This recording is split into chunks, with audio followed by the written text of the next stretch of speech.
now I want to draw a distinction between two kinds of final goals that you could be going for. So one is personal superiority, which is for personal gain, and the other is collective superiority, which is for collective gain.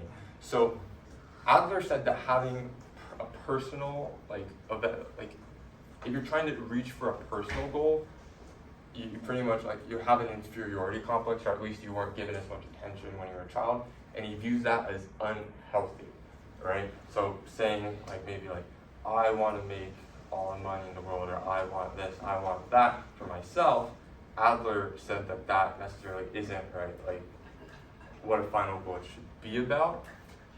Instead, he said that the final goal should be about collective gain and should be helping everybody. And so that would be psychologically healthy. I don't know how to, I've heard different pronunciations. I woke up this morning and I looked on YouTube and everybody pronounced the word differently. So I don't know what to say. It was Gemein. Never mind. But everybody pronounces the word differently. But it pretty much translates into oneness. There's no direct English translation. But that's kind of what he said was important for individuals to have a oneness. Their final goal should ultimately help the community in some way or form. And then your sense of self-worth, right, should be tied to society. It shouldn't be based on what you get. You should feel better when you help society. That was his premise. And so we're not going to watch all of it. There's just a little portion at the end of actually Adler.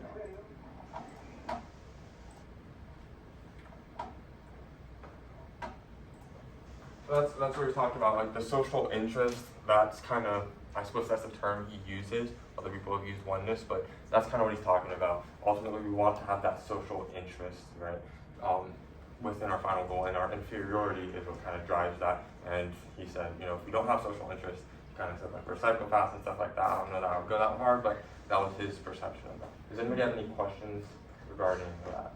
I know it's hard to hear. The volume thing doesn't work, I don't think. So sorry about that. Oh, yeah.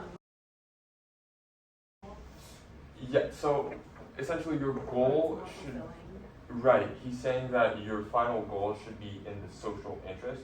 So when you accomplish your final goal, society should benefit as a result. It shouldn't be just you benefiting as a result, which is really important because it ties back to our notion of, right, what is superiority, right? If it's personal gain, then you're actually trying to level yourself up relative to other people, whereas if it's for collective gain, you're pushing everybody up alongside you.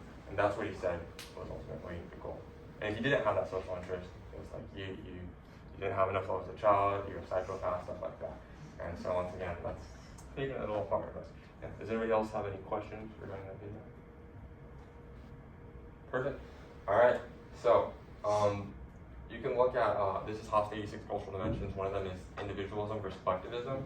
And you can look at specifically America, and just for reference, right? We're very individualistic, so we tend to have individualized goals, which I don't think is necessarily bad. Can I get a show of hands? First, I want to ask who thinks having an individual goal is necessarily bad, and who thinks that having an individual goal is fine, right? So who thinks that having a personal, individualized goal is a bad thing? Can I get a show of hands?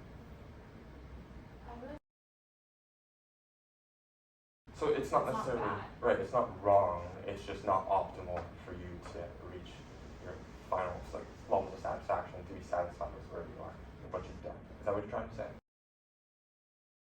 Okay, so it's even if you're trying to reach maybe a collective goal, it's the means don't justify the ends. And if you were to try to achieve a personal goal, that would just lead to a cycle of you trying to achieve personal goals. Perfect. Okay. Yeah, I completely agree with that.